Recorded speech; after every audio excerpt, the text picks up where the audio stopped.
Welcome back to another video with IDN TV. Now this is part number 5 for Takeoff, who was killed in the early morning hours in Houston, Texas, November 2022. Now here's all the new information we have when it comes to this video. Now coming first, Takeoff's family and friends held a candle lighting forum in Atlanta. Hundreds of people showed up and paid their respects to Takeoff. Roll it.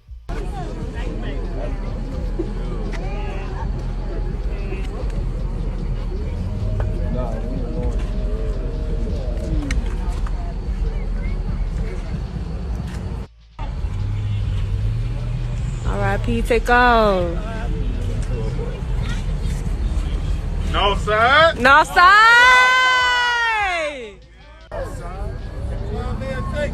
Don't play with them.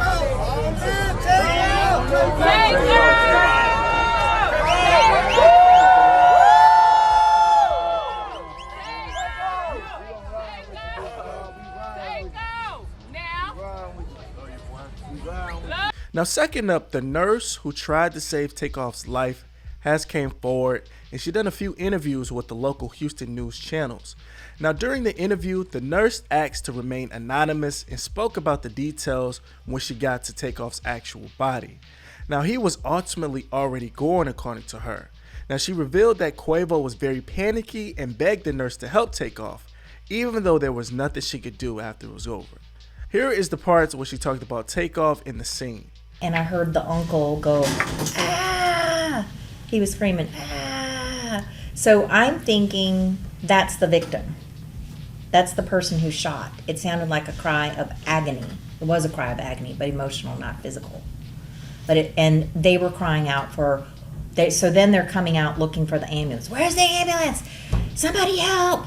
So then they're looking for help, and they're going towards where the shooting was. So I'm thinking, okay, scene is safe. Somebody's hurt, man down. I got things that could help. So when I got there, I looked at him. His head was this way and up, and his eyes were rolled back and fixed. And I saw a pile of blood behind his head. I didn't see where the gun was shot. I've stopped for car accidents before. I never move the patient. Rule number 1, don't touch him. Because if it was something in his neck that could have been taken care of, I don't want to move his neck. And then he's paralyzed, then I'm in trouble, right? No, don't move it. People on social media are saying, why didn't you do CPR and this kind of thing? That would not be appropriate? That would not be appropriate, especially with a gunshot wound. You would never do CPR because you would be circulating the blood, and the blood would go right out of the hole. So the first thing to do is to put pressure on the wound. That was too late. The uncle was very distraught. I mean, after I told him, I said, no. And I started crying, and he grabbed me, and he's like, please, please. And I started bawling. Very difficult to imagine what happened outside of that bowling alley. Now, it's one thing to see it on video and from your phone, but I'm sure at that actual location, it seemed very eerie and scary. Now, authorities have released a video of the getaway car that the authorities are saying that this actual car, this Jeep, is of interest. Now, it's seen running red lights after the shooting happened. Right after those gunshots went off. A black SUV speeds off from the venue, running a red light in an attempt to get away from a party advertised by Jay Prince Jr., where Takeoff was killed. Now, it seems like this case or this investigation is being held under wraps. It's being really quiet at this point. The details are starting to get smaller and smaller. So what I'm thinking is the police they're holding information back until they have to announce something. Now, Takeoff's cousin is speaking out after his relative died outside of that bowling alley.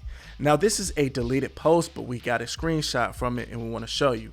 Now, he said this. He says, the original gang, all these new guys, I don't want y'all around no more. All my folks in this picture, on God. Go back to where y'all come from. It's not enough. So it shows a few people, and he put at the bottom, it says, cap as assistants, just trying to be around and get paid and clout and look boo now. And he added a few people that was actually in that picture. So it seems like the cousin feels like the people around the Migos that night were just there to look cool. But to keep it all the way real, his entourage did shoot back, but ultimately they hit the wrong person with Takeoff. Now, of course, the internet has been running wild with these conspiracy theories since the first report had came out that Takeoff was dead. Some people said that it was Cardi B. Some people were saying that it was the music execs, the label they were signed to. Some people were saying it was QC. All of these things, but I beg to differ. I feel like it was at the wrong place at the wrong time for this type of a deal. But one thing's for sure, our music culture is getting worse by the hour.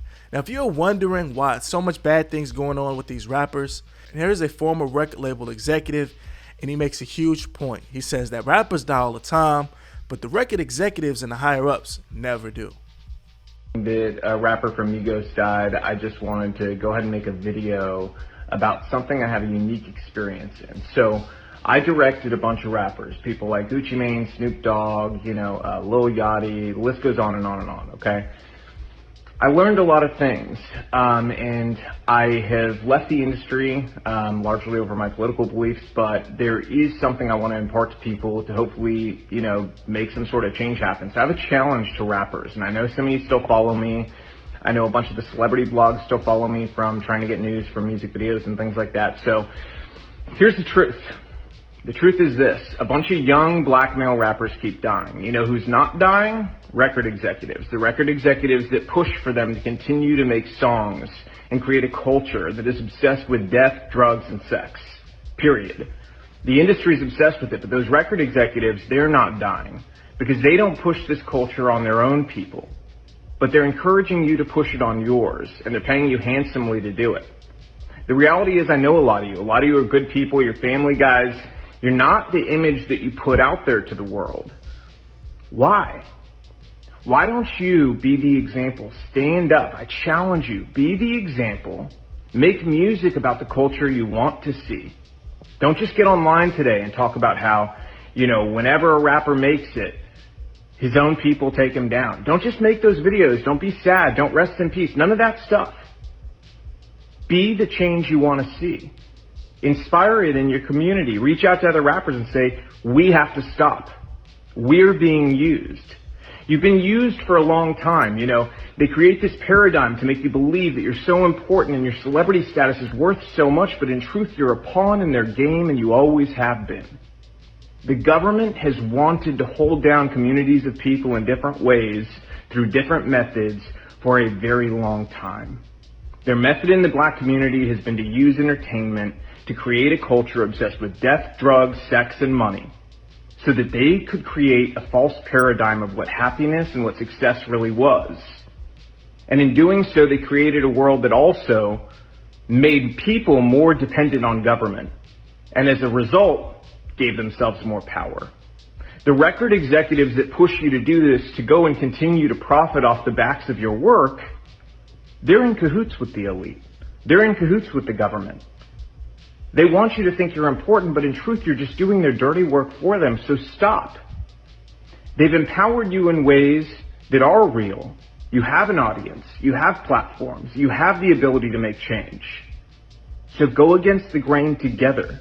They're more afraid of you all together standing up and creating a new culture that's built around family, faith, freedom, doing the right thing, valuing life, than they are of anything else. So I challenge you. Use your power to do the right things. If you continue to do the same thing you've done, more rappers like this are going to die. How many have to die before you change the culture? And let me tell you something else. There's a reason the record labels pay us more to do rap videos. They don't tell you that, do they? Do they tell you that they pay us more to do your videos? Because they do. They do it because they know it's more dangerous. They do it because they know it's more difficult, and they do it because, frankly, there's a lot of money laundering involved. Those labels wash a bunch of money through. We don't do it, but we know the labels are doing it 100%. Okay, they're then taking the money off the top end, and you see on your royalty check, oh, they spent $150,000 on this video. Did they? Because we didn't see $150,000. Okay, and to who? Their friend's company? A lot of times that's the case. Same thing with insurance companies. They charge us more to insure your videos. And it's because they know the culture that's been created. They know that the only possibility of a music video being shot up is on a rap video. And that's the truth. So change the culture. You have the power. Your people deserve it.